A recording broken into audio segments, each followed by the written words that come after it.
So the third book that I just finished reading yesterday was called Will and Spirit by Gerald May. It was written in the 80s. Um, and I have a few things to say about it that are negative first to get those out of the way. They're not negative. I mean, they're negative to me. They may not be negative to you, but they were not. They were not amazing for me. So, because of where I grew up and the heavy religious background that I come from, the I should say the oppressive religious background that I come from. Um, Him being a psychologist that was also very heavily Christian, very outspoken Christian, was a little difficult for me to take, especially since the very first chapter in the book, he really wades right into it. And I almost did not continue reading the book after the first chapter because of how religious it was and because of how much it triggered me and brought back all the stuff that was very that had been used in a twisted and perverted sense to control people, basically, which religion is well known for doing. Anyway, and he actually later in the book and throughout the book he talks about this, how people that are people that believe themselves to be so spiritual twist actual spiritual things and end up hurting people and whatever. Been there. I've seen that. Yeah. Anyway, the other thing seemed like in the book and I say this not being a writer, I say this knowing that it is difficult to piece a book of this. It's 360 pages long, or 320 pages long of actual writing, and then there were notes afterwards, which I did not read because I could not continue. So I continued after the first chapter, but what I realized was there was a lot of verbiage without a lot of content. And I hear what I'm saying there. I'm not saying there wasn't a lot of good content. There was a lot of good content. But it was a contemplative work on will and spirit. It was a contemplative work on the difference between willingness and willfulness. And he was trying to hit every single facet of every single area of this specific topic. And I think he did a really good job.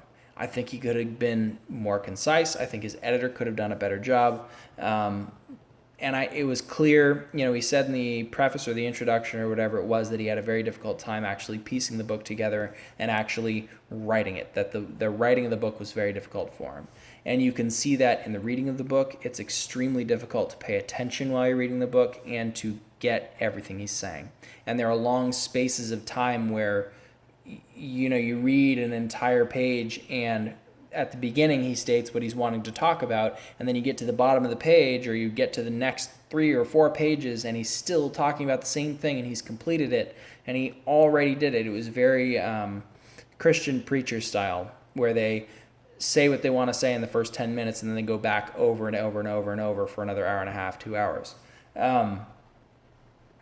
Which, whatever, I don't need to get off on that. That was just a different, but that was an example that I thought of. But anyway, I thought it was a very, very good contemplative, philosophical, spiritual-ish, religion-based psychological work on will and spirit.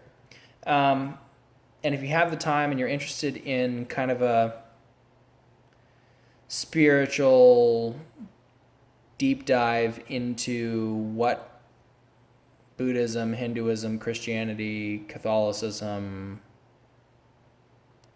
Toltec wisdom, all the different religions and whatever's in the world, but they're all kind of driving at. It's kind of a good shotgun blast about that. I really did enjoy his observations about what he calls unitive experience. And I really, I've experienced some of those. Like he said in the book, they're never purposeful and they're never You don't design them, or they do not exist. Like as soon as you start thinking about, oh my God, this is such an amazing experience that I am having, you define yourself, and it pulls you out of the experience where the experience by definition is you losing yourself in the beauty and the the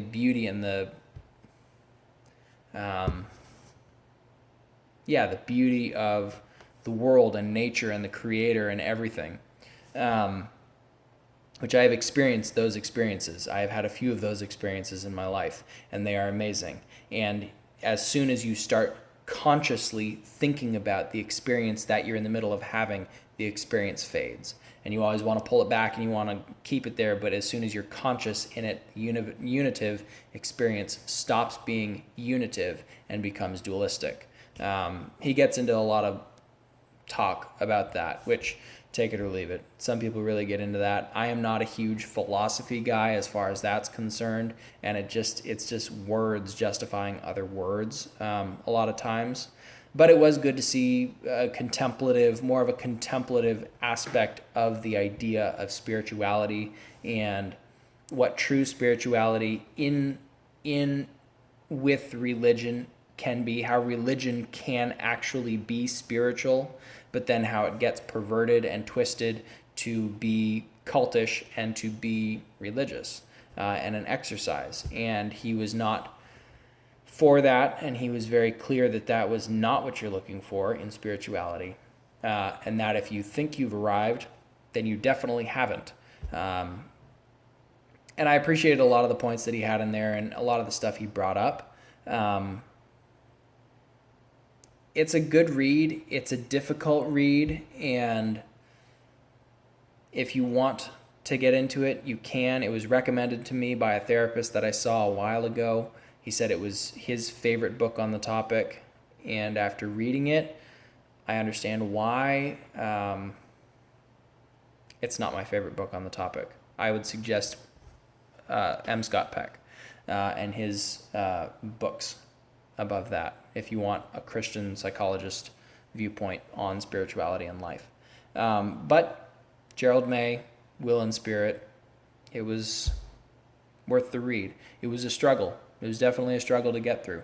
But if you're interested in that kind of thing and you want to do that, go for it.